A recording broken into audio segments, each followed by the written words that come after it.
All right, so we have finished the Duh Properties Foldable. I forgot to mention before that in my table of contents, I added for page 6, Duh and Essential Properties. We're gonna do the Essential Properties Foldable now, and then I'll show you, here's how I glued mine in. So I titled the left-hand side Duh Properties, put my foldable here. We'll finish the Essential Properties, and you can glue that foldable here, okay? All right. So with the Essential Properties foldable, we're going to start the same way. So fold your paper in half like a hamburger. Okay. And then you're going to open it back up and fold those panels in to create your window pane foldable.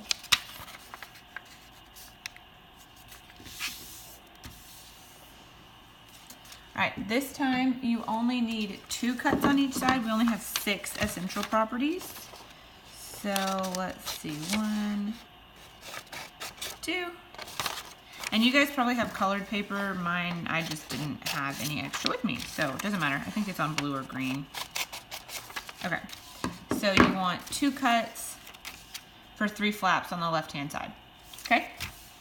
All right, so your essential properties, like I said before, the Duh properties are the ones that make you say duh, like you already know that. The essential properties are likely the ones that you are more familiar with. They're also the ones that you use way more often. We use all of these in algebra, so the sooner you memorize them, the better your life will be. So the first one we're going to start with is the commutative property.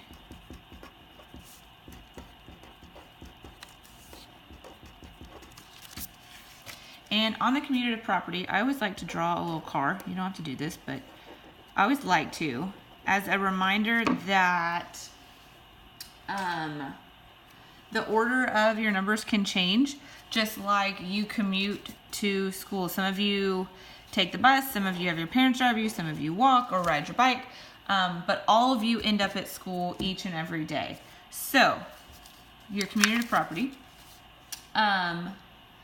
states that order can change, meaning order of your numbers. Order can change when only adding.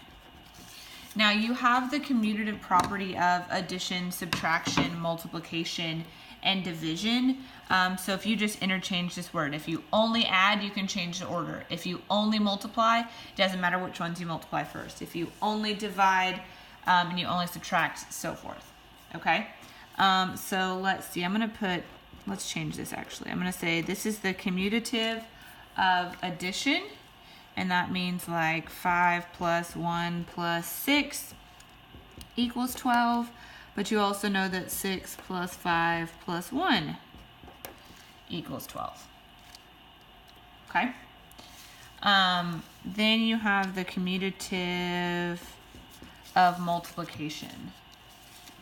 And that states that order can change when only multiplying.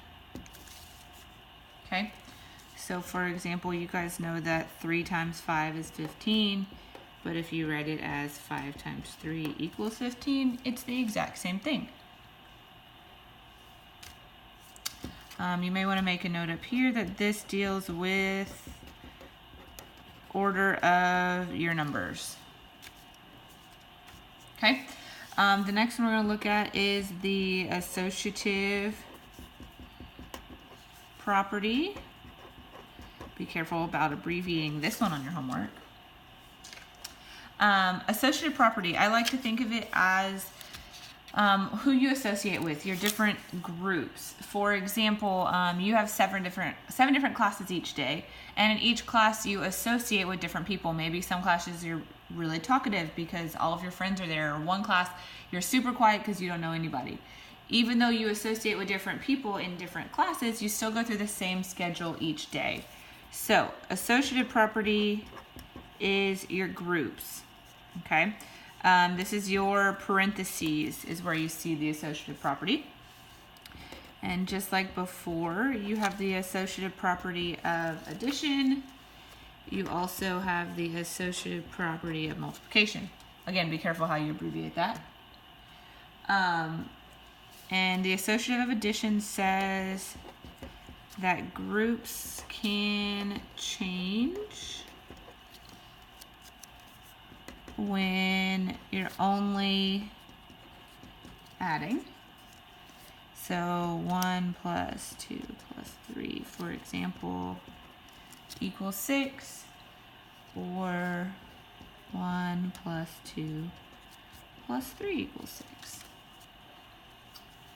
And I'm assuming you can figure out the associative multiplication is that groups can change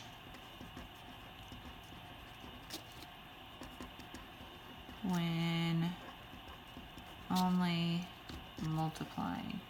So maybe, I don't know, 5a times 6 equals 30a, or 5 times a times 6 equals 30a. Okay, so notice here that the order doesn't change. You still have 5a and 6, 5a and 6. All I did is shift the parentheses around. Okay, all right, the next one you're probably even more familiar with is the distributive property.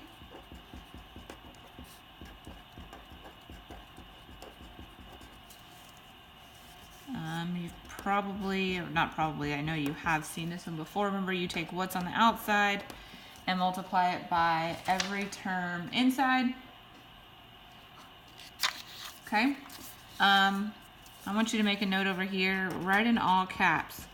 Watch your signs. This is where you guys make most of the mistakes, is forgetting to distribute a negative on the outside. So my description over here, I'm going to say multiply number outside by each term inside. So an example, let's see, 3 times x plus 2. This would give you 3x plus 6. An example of watching your signs, if there's a negative sign on the outside or a -2 on the outside, I don't know. Think of this as your -1. Remember, the number 1 isn't always shown, it's understood, especially in algebra. So we're going to distribute the negative. So this would become -x minus 2. Same thing if you had, I don't know, -3x plus 1, for example. This number on the outside, you're going to take this whole thing here and distribute it to each term. So this would give you -3x minus 3. Okay, so just remember to watch your signs there. The next one I'm going to go to is the substitution property. Substitution property.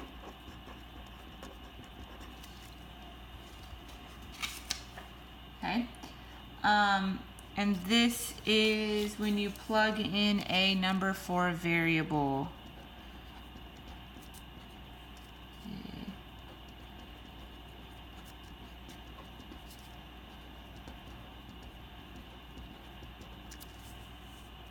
So something like, I don't know,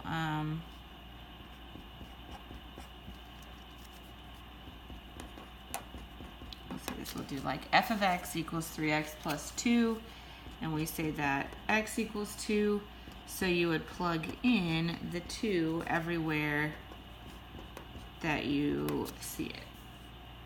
Okay, and this would give you 8 as your final answer. Okay, I would say as a note over here, use parentheses when you substitute.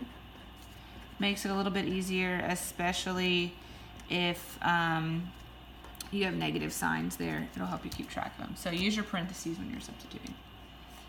All right, the last two, we have properties of equality. These are gonna be the ones we use most often. If you remember when you solved equations last year, what you do to one side, you do to the other. That's because of your properties of equality. The other one is combining like terms, or the abbreviation CLT. Okay, so flip open the properties of equality. I'm gonna write across this whole thing what you do to one side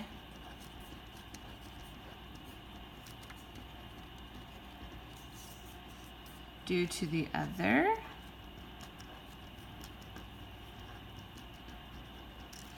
And then, so for example, your addition property of equality, if I have like x minus 2 equals 5, oh sorry, move that over. And I add 2 to both sides, you get x equals 7. Likewise, the multiplication of equality, if I have 2a equals 6, and I multiply by 1/2, or I divide by 2, however you want to look at it, then I would get that a equals 3. So just as a note down here,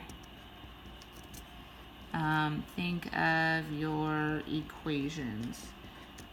You can have an addition property of equality, subtraction, multiplication, and division property of equality. They're all the same thing. They all mean what you do to one side, you do to the other. All right, the last one is combining like terms. Again, y'all remember, tell Miss Flint if you need to pause this to catch up. It's also going to be on my webpage. I don't expect you necessarily to finish it on the first day.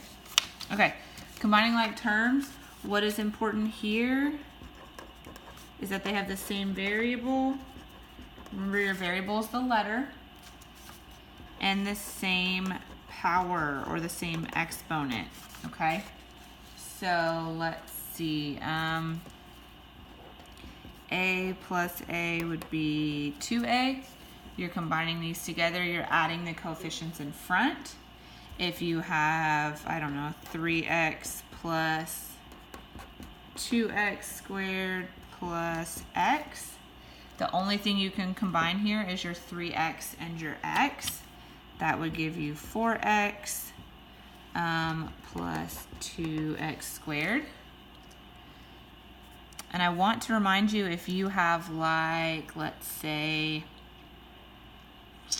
I don't know, 2xy plus 3yx,